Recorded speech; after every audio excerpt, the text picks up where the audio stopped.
Even I say to myself, you're a frickin' genius. Donald Trump doesn't regret a lot. He's a sociopath, so he just hurts people and moves on. But there is one recent move MaxiPad made that he might be wishing he'd done otherwise. Weirdest thing to me, Democrats say that it is racist to believe, well, they say it's racist to do anything.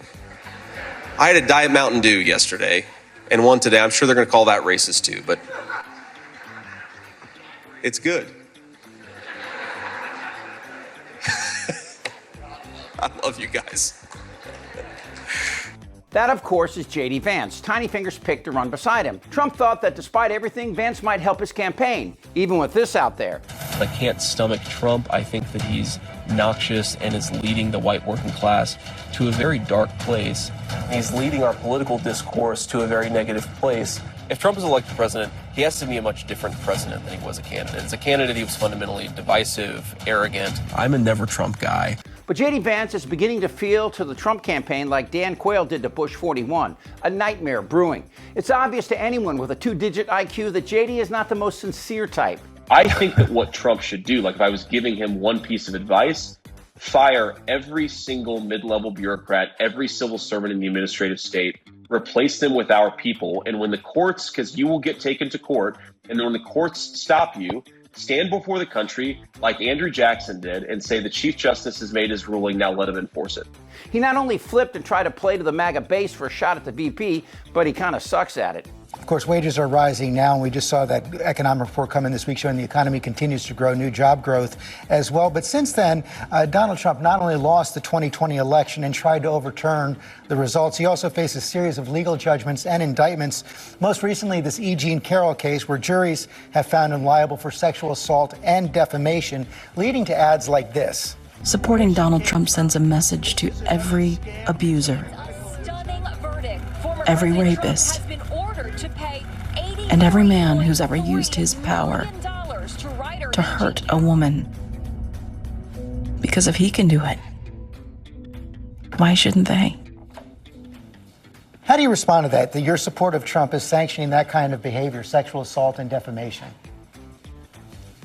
Well, I think it's actually very unfair to the victims of sexual assault to say that somehow their lives are being worse by electing Donald Trump for president. What the hell did you just say? His joke about racism and Mountain Dew would have been funny, except it was racist and not funny, nonsensical and offensive. The Trumpy crowd looked at him like he was Eric Trump trying to remember his PIN code.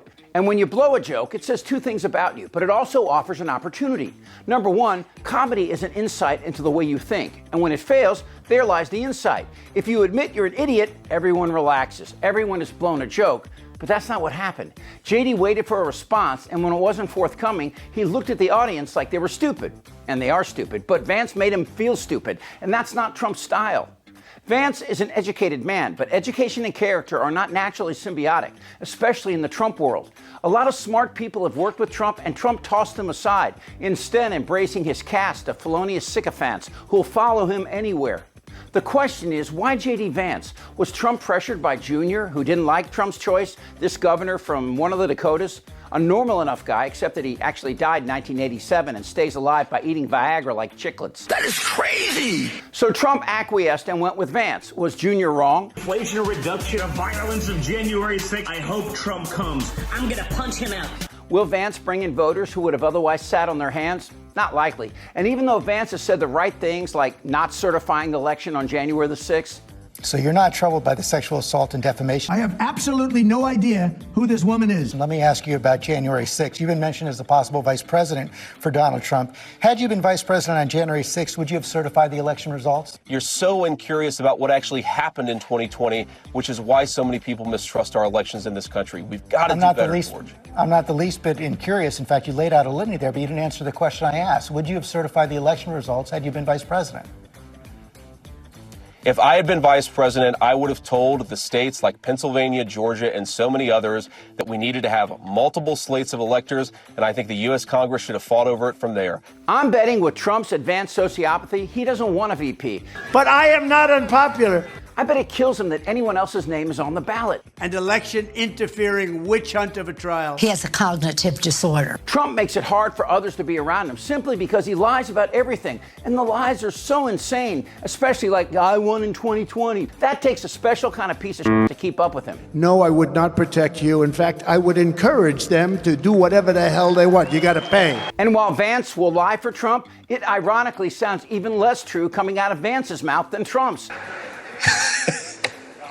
It's like he's parroting Trump's insanity, and it's odd. It's like actually seeing the person who does Bart Simpson's voice. Your attention, please. Your attention, please. I have an announcement to make. Vance's insincerity comes off as, well, insincere. Here, Vance tries to take the lead on the White House coup, you know, where Kamala Harris has taken over the presidency. Is it a coup against Joe Biden? Sort of, yeah. I think it is. I mean, look, there's a constitutional process, the 25th Amendment.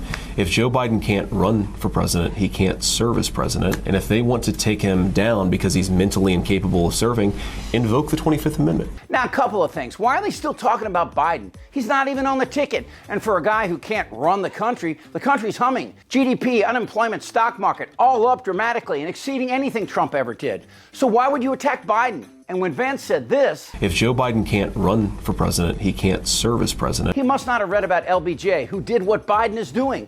Calling this a coup is like calling Rudy stable. And this is Rudy Giuliani with the Rudy Giuliani Show. I'm a symbol of what can happen to you. Vance is a liability, and Trump must be reconsidering. But then again, it's Trump, the guy who compared getting an STD with serving in Vietnam. You know, I'll tell you, it's amazing. I can't even believe it. I've been so lucky, right, in terms of that whole world. You've never gotten a social disease. It is a dangerous world out there. It is scary. It's like Vietnam, sort of like, you know, the Vietnam era. It is your personal Vietnam, isn't it? It is my personal It is. You've said that many times. From everything Vance has said about Trump in the past, and it is voluminous, you know that Trump knows that Vance is a fake, and Trump knows that Vance hates him, and people pick up on that, and that's got to be killing Trump. I'm a very stable genius. But maybe it's not. Is it possible Trump gets off watching people humiliate themselves? Is a bully. The man is utterly amoral. This man is a pathological liar. Proud to have worked hand in hand with President Trump. I mean, is it possible that Trump is so mentally ill and cognitively declining that his only pleasure left in life, other than sexual depravity, Trump is a sexual predator. Is Trump's whole thing humiliating people? Even that clip I played of Megyn Kelly, she's supporting Trump and attacking Kamala Harris, calling her everything short of being a whore. JD Vance, like all the other eunuchs in Trump's orbit, have sold their souls to a raping, traitorous, sociopathic maxi pad. I had a Diet Mountain Dew yesterday. And for what? That's the question. Even the bullet that nicked Trump's ear had second thoughts, swerving away from slamming into his diseased brain.